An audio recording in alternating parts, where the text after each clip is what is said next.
Salut à tous et bon retour sur ma chaîne. Aujourd'hui, je vais vous montrer. Hier, on a vu comment est-ce qu'on peut utiliser les approximations numériques pour essayer euh, d'estimer. Bon, ok, c'est pas vraiment une estimation, mais on a essayé d'approcher la fonction dérivée d'une fonction au voisinage d'un point. Et dans la vidéo d'aujourd'hui, je vais vous montrer comment est-ce qu'on peut utiliser ça dans un cas, je vais dire, dans un cas d'études numérique. Donc ici, j'ai un exemple.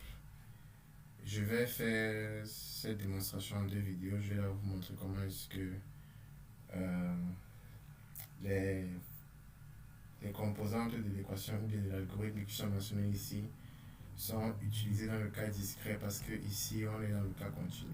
Donc, on va faire cet exemple avec la méthode de Newton, qui est une célèbre méthode utilisée pour rechercher la racine d'une fonction, alors le zéro d'une fonction. Donc ici, je vais rechercher le zéro de la fonction que Newton lui-même avait utilisée quand il développait sa méthode, la fonction l'équation cubique, je pense que voilà, c'est ici. Mais on peut aussi l'expérimenter avec d'autres méthodes. On peut nous-mêmes choisir une fonction qui aura une racine unique parce que c'est aussi un élément à considérer. Il y a certaines fonctions qui s'annulent plusieurs fois et ce qui fait que en fonction de l'intervalle dans lequel on recherche le zéro de la fonction, euh, on peut converger ou pas. Donc il faut tenir ça en compte. On va voir tout ça. Donc à tout de suite pour la partie je dis l'explication. Voilà, c'est mieux de dire ça comme ça. Parce que ici, on a déjà la méthode, donc je n'ai plus besoin de. Je vais mettre le lien du document ci en commentaire dans la zone de commentaire en même pas de la vidéo. Et je vais juste dans cette vidéo-ci vous montrer comment est-ce que à la place de f' dx, j'utilise une approximation numérique de cette dérivée-ci. Et à la place de f dx, bien évidemment, j'utilise aussi une approximation numérique. Donc, je vous dis à tout de suite pour la suite de cette vidéo.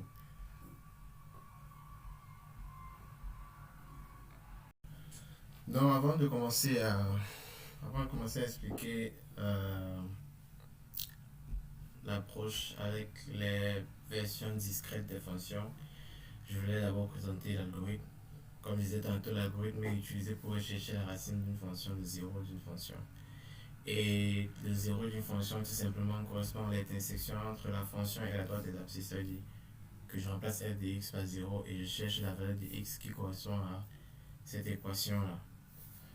Alors, dans la méthode de Newton, ce qui se fait, c'est que on approche la fonction f de x par son expansion au voisinage d'un x0.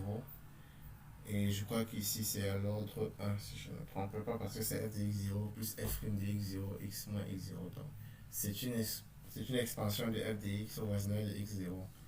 À l'ordre 1 parce que j'ai utilisé uniquement la dérivée première.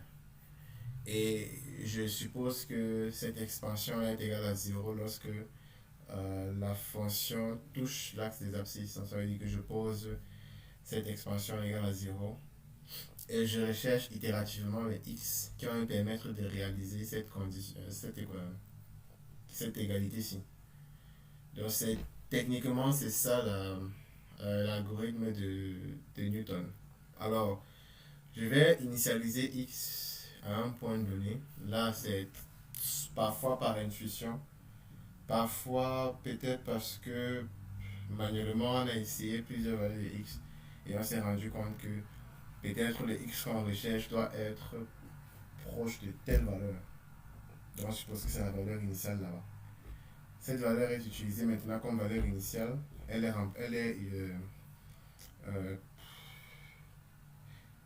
affectée à l'équation et l'équation va être déroulée ou bien implémentée ou bien alors évaluée. Voilà, c'est mieux dit comme ça. L'équation sera évaluée à ce x initial.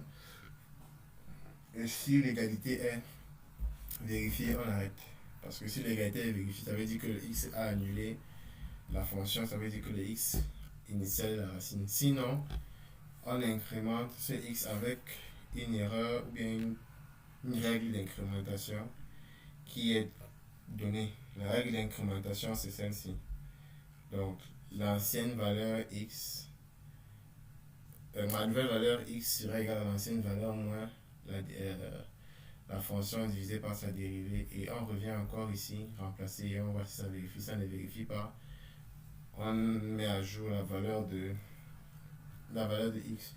Ainsi de suite, ainsi de suite, ainsi de suite. Ici, vous avez vu, il a réalisé l'itération cette fois pour se rendre compte qu'à partir de 4 à la quatrième itération, il y a une convergence. Parce que si on se limite à 3 valeurs après la virgule, on a 0,65, 0,65, 0,65, 0,65. Et à ce moment, on peut dire qu'il y a convergence. Mais comme vous pouvez le constater, la convergence sera discutable en fonction de la précision recherchée. Donc c'est un peu ça la méthode. Maintenant, je vais juste vous montrer comment est-ce que au lieu d'utiliser f, j'utilise les valeurs discrètes et comment est-ce qu'au lieu d'utiliser f', j'utilise aussi l'approximation numérique de f'. A tout de suite.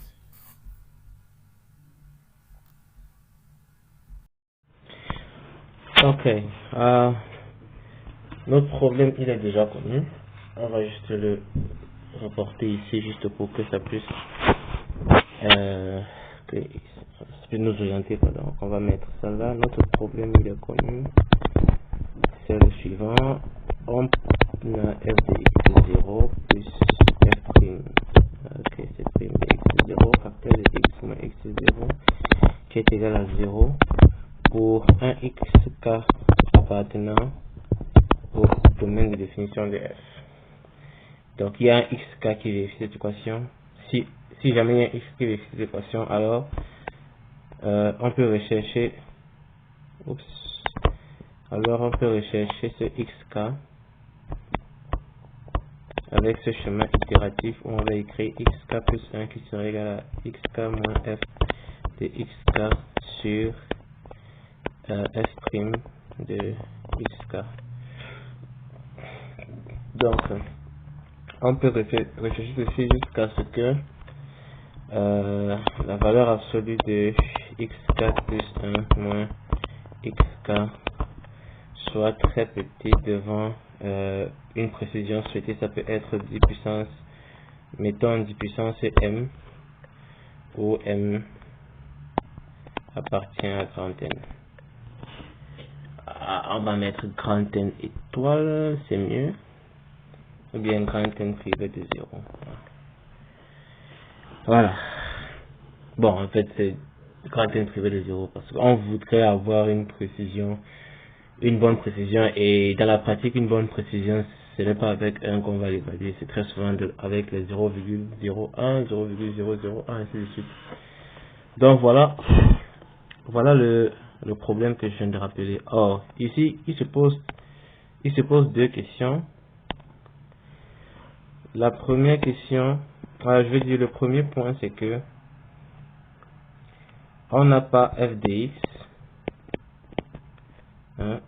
Ce qu'on a, je vais utiliser le... Ok, laissez-moi effacer ça et je vais utiliser plutôt... On a un échantillonnage de f qui est égal au f de xi, évalué en xi égale à x1, xn. Ça, c'est le premier problème. Et de la même façon, puisqu'on n'a pas f de x, on ne peut pas avoir la dérivée, la version analytique de la dérivée. Donc, au lieu de f' de x, on va plutôt avoir, soyons fous, appelons ça delta f, qui sera en fait un, on va chercher peut-être un schéma de, on va utiliser un schéma progressif. On va utiliser un schéma progressif, donc, qui sera probablement un schéma progressif de dérivation numérique. Donc voilà les deux problèmes qui se posent. Et maintenant, ce qu'il faut savoir, c'est comment est-ce que, si je n'ai pas f de x, mais plutôt des valeurs de x, y et f de fi, comment est-ce que je procède. Et si je n'ai pas, bien sûr, si je n'ai pas ceci, ça n'aura aucun sens d'avoir ceci. Bon, c'est vrai qu'il peut arriver des cas où on n'a pas la fonction, mais on a sa dérivée, et puis si on est en mesure de chercher la primitive de la dérivée, tant mieux. On n'a pas besoin de procéder comme ceci, mais on va partir du principe. Par exemple, dans un problème, vous pouvez avoir ceci. Vous avez x, vous avez f, vous avez 0, 1, 1, 2, 2, 2, 3. En mettant ça comme ça. Peut-être 6 et 4, 5 et je sais pas, peut-être 8, moins 1. Voilà. Alors petit truc là, je vais directement vous montrer comment est-ce que très souvent, sans même avoir besoin de réfléchir, on peut imaginer déjà qu'il y a une valeur qui va annuler la fonction. Donc remarquez qu'ici, pour ce x, si ça c'est x et y, et que ça c'est x, y plus h, alors pour ces deux-ci, on a f de x, y fois f de x, y plus h qui est inférieur à 0. Ça veut dire que quelque part, il y a soit celui-ci. Bon, on voit déjà que celui-ci est positif, celui-ci c'est négatif. Donc très souvent, lorsque vous avez ce genre de scénario, soit l'un est positif et l'autre est négatif. Donc j'ai même besoin d'écrire ça parce que si on voit déjà, soit c'est l'inverse. Mais quoi qu'il en soit, ça signifie que à un moment donné, si ici c'est x, y et ici c'est x, y plus h, ça signifie qu'à un moment donné en x, y, si c'est x, y qui est positif, on était ici, et en x, y plus h, on est passé de l'autre côté. On est maintenant ici. Et en ce moment, on va mettre ça en point interrompu et on va mettre ceci en continu et en point interrompu. On a ça et ce que nous essayons de trouver, ce qu'on appelle le point,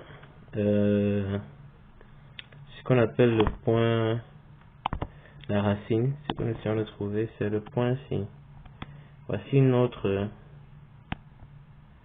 c'est ça notre xk que nous cherchons. Donc, connaissant l'intervalle dans lequel on peut rechercher xk, on peut décider d'initialiser xk avec, on peut prendre xk comme étant égal à xy plus h, ou alors xk comme étant égal à xy.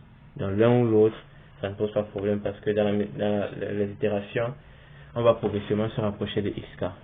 Donc, voilà un peu. Alors, ce que je disais, c'est que vous voyez, dans ce cas, si je n'ai pas une fonction f de x qui est égale à, c'est pas une expression analytique, mais j'ai des valeurs de f et j'ai des valeurs de, donc j'ai des valeurs de f. On peut dire par exemple que i serait égal à 1, 2, 3, 4, 5, 6, écrit, voilà. Donc j'ai des valeurs de f, j'ai des valeurs de x, mais je n'ai pas la fonction, analytique. Si jamais on avait besoin d'utiliser uniquement, on avait besoin d'utiliser uniquement des valeurs de x qui sont déjà données, là encore ça ne va pas être un grand problème parce qu'on pouvait identifier la position par exemple ici et dire que pour faire f de xk, on vient juste prendre celui-ci, et pour faire f' de xk, on prend, comme on a dit qu'on travaille avec progressif, on prend celui qui suit et le point de recherche. Pourtant, on peut avoir par exemple un xk lors de l'exécution de l'algorithme. Il peut arriver que on tombe sur un xk qui est égal à 2,3. Donc 2,3 n'est pas listé dans le tableau qu'on a. Ce qui fait que si je vais rechercher 2,3, je vais devoir interpoler entre 2 et 3. Donc la fonction f de x va être approchée par une interpolation Et f', c'est pareil, donc pour f' de x va être approché par un schéma numérique. Le schéma numérique va donc utiliser l'interpolation parce que justement dans le schéma numérique aussi on a besoin de f de x. Ne connaissant pas f de x, on va encore utiliser l'interpolation entre les deux.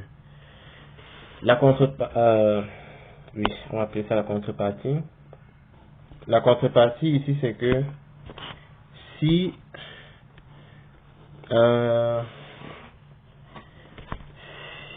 appelons petit h comme dans la dernière vidéo, appelons petit h la taille d'un élément de notre subdivision dans la taille de x i plus h moins x et i. Lorsque petit h est grand,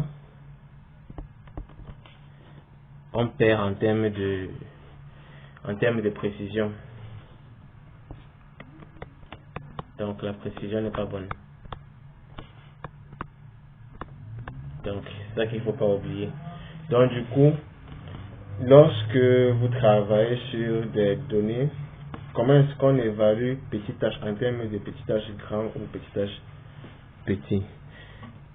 C'est simple, je peux décider de faire la longueur max de mon domaine, c'est 8 moins 0. Donc allons-y, créer une nouvelle page.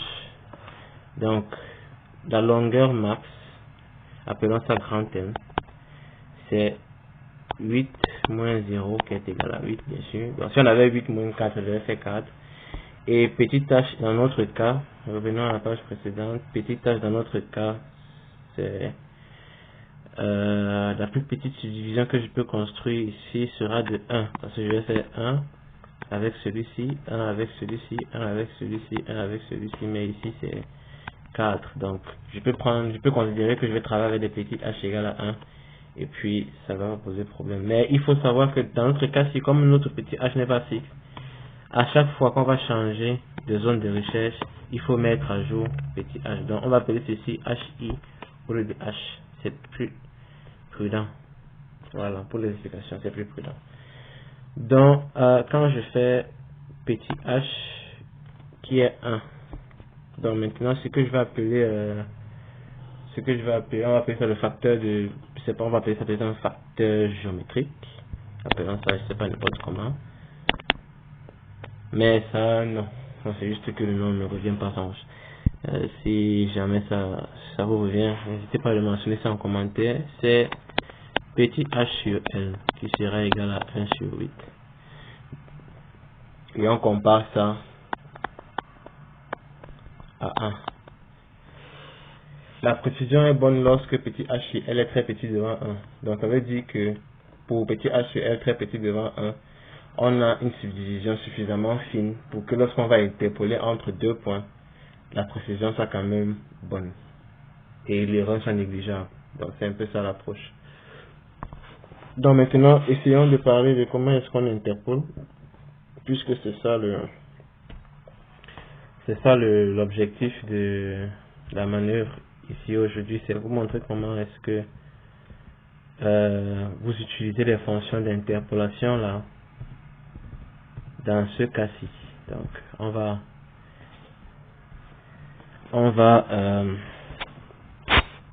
tout de suite voir comment on va utiliser la méthode on va interpoler avec deux approches. Ici, appelons ça approche 1. On va faire une interpolation de Lagrange. Bon, je vais vous présenter l'interpolation de Lagrange. Et appelons ceci approche 2. Je vais vous présenter l'interpolation de Newton. Voilà. L'interpolation de Lagrange et l'interpolation de Newton. Voilà, ça c'était l'approche 2. Donc on va ici faire une interpolation de Newton. On a dit que on supposait que f était représenté par le couple x, y,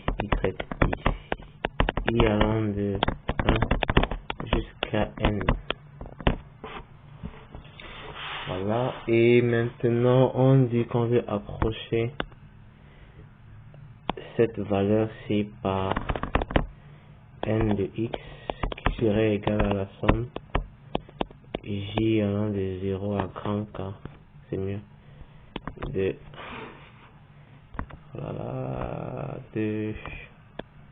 AJ NJ de x. Donc vous allez voir qu'on va écrire aussi le polynôme de Lagrange, que c'est à peu près les mêmes expressions, enfin, dans le sens là. Sauf que maintenant c'est l'approche, parce que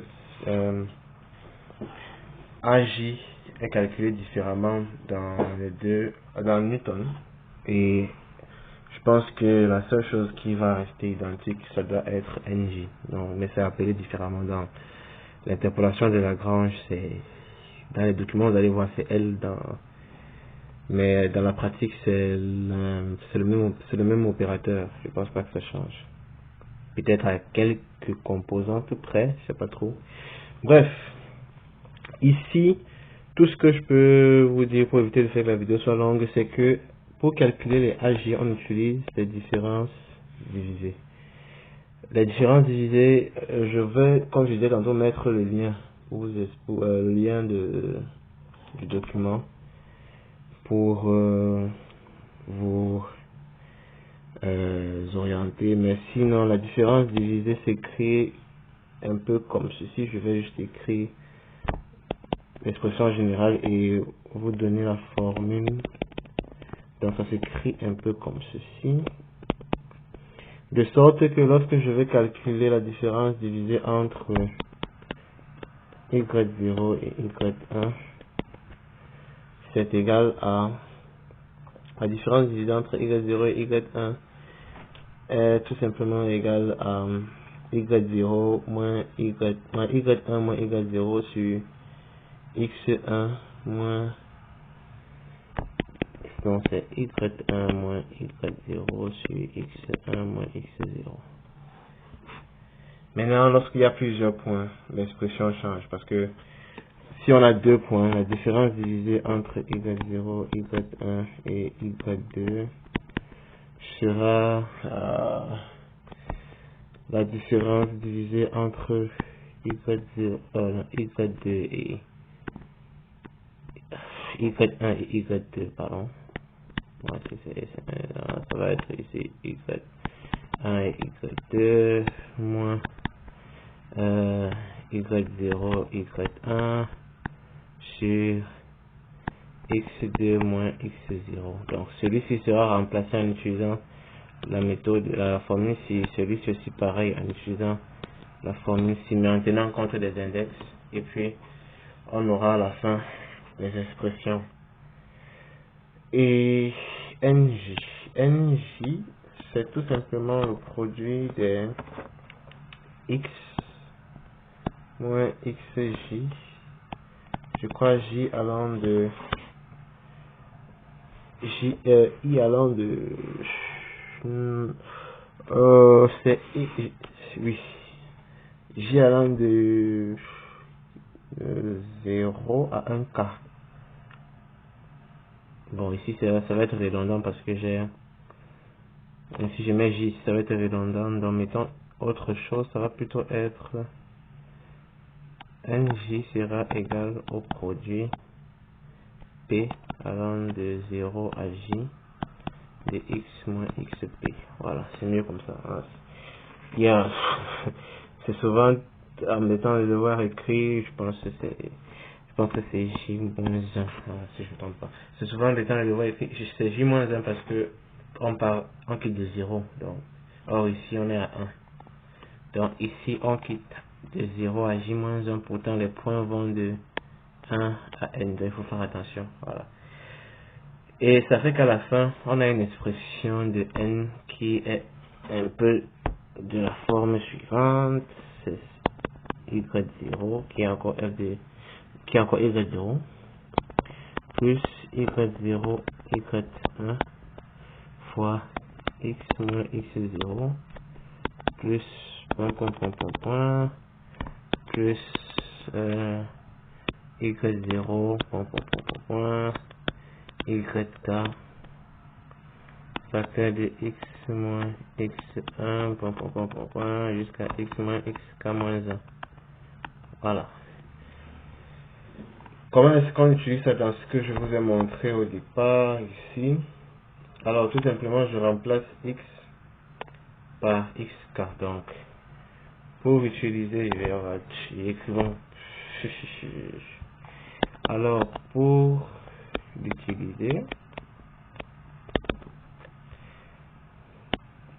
en xk, on cherche n de xk. Et c'est tout. Ce qui fait que vous n'êtes pas forcément obligé de rechercher en l'un des points qui se trouve ici. Vous pouvez chercher partout au milieu et vous aurez une interpolation. Mais souvenez-vous, comme je disais tantôt, il faut que les subdivisions soient bonnes. Ça, c'est pour ce qui est de l'interpolation de Newton. Donc, on peut faire pareil avec l'interpolation de Lagrange. Pour l'interpolation de Lagrange, disons que... Ok. Dans la prochaine section, c'est mieux. Comme ça va faire que les vidéos ne seront pas trop longues. Donc, pour l'interpolation de Lagrange, on se voit dans la prochaine section.